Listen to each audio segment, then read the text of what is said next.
the Datsun 510 Parts Outlet, and I specialize in building Datsun 510s. I'm Daniel Wu. I'm normally an actor, but I also like cars, and this is my 1972 510 that Troy Ermish built for me. The 510 was, when I used to skate a lot in the Bay Area and in the 510, so that's also a 510 thing. But a lot of the skaters that I used to skate with at the time, when I was like 12, 13, 14, they drove 510s. And so it was like the first modified car I ever rode in was a 510. I think he had a 510 with like a Nissan truck engine in it or whatever. And it was like the first time I'd ridden in one of those. I was like, at that time I was like, I gotta get one of these. And then I never ended up getting one. And now I'm 43 now. 30 years later, and I finally got one. For me, it was more about like the process of the build and finding the right people to help me do it, because I obviously can't do it myself. I don't have time to do it, and I don't have the skills to do it. So it was about, you know, talking to people and finding the right people that could do it. And finally, which led me to Troy, who's like the king of 510s, the best person to be doing it. So I was like, okay, this is who I would like to do it. Let's see if he has time. So we came down here, had a talk. Sergio, who's a partner of mine in the build, came down here and we talked to Troy, and Troy was down for it, especially since we brought the idea of doing it for SEMA, building a SEMA car. That kind of fast-tracked everything and made it all happen. I chose the name Tantō because I think the back end of the car looks like the tip of the Tantō blade, but also I feel like the name is really pertinent to this car because the Tantō, as you know, is not as big as a Katana sword.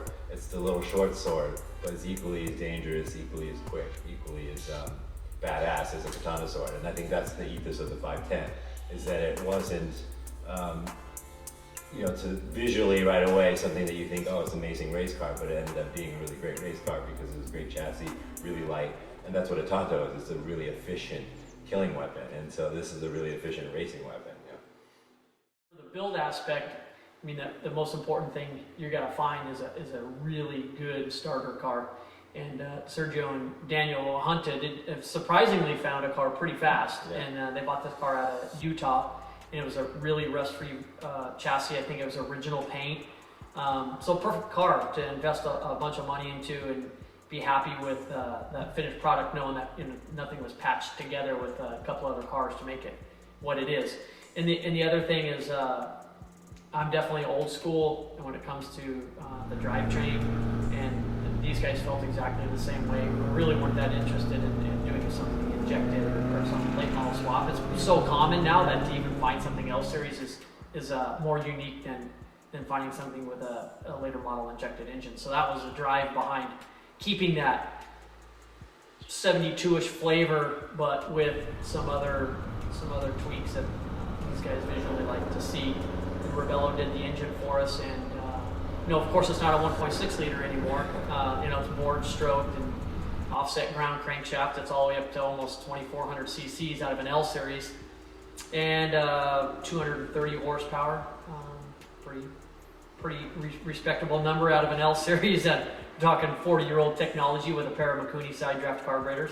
Yeah, when he told me that there was that engine possible, I was like, really? Really can get that much power? Okay, let's go for it.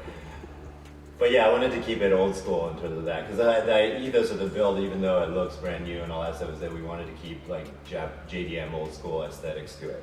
Aesthetics look-wise, but also motor-wise as well. And we wanted that carbureted sound versus, you know, a turbo sound.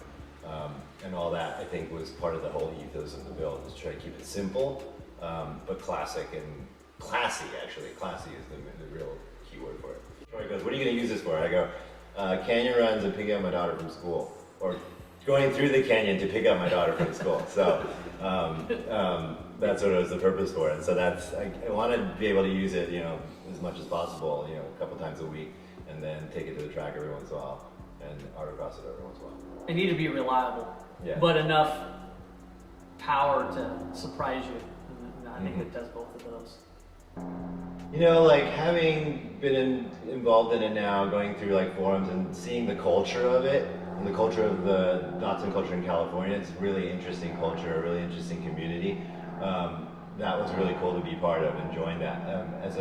As a guy who's kind of collected different cars over time, you're never really in one scene, but to like get involved within the Datsun scene, meet all these really talented people that do really great work on just you know, the 510 or just Datsuns. It's a really cool community to be part of, and I think that's the most fun part about it all, which was when I was searching for parts online and talking to people online and maybe finding people on Instagram that also had 510s that were having similar situations or whatever. And that bit of it was really fun, and it just really got me involved in it all. And just meeting all these people that share the same love, which was, I think, it makes you feel like you're part of that community also. You know, there's a smaller pool of people that are going to be interested in a 45-year-old car. Mm-hmm. You want to compare it to a modern car or cars that are cranked out by the hundreds of thousands. There's just not that many of these cars left.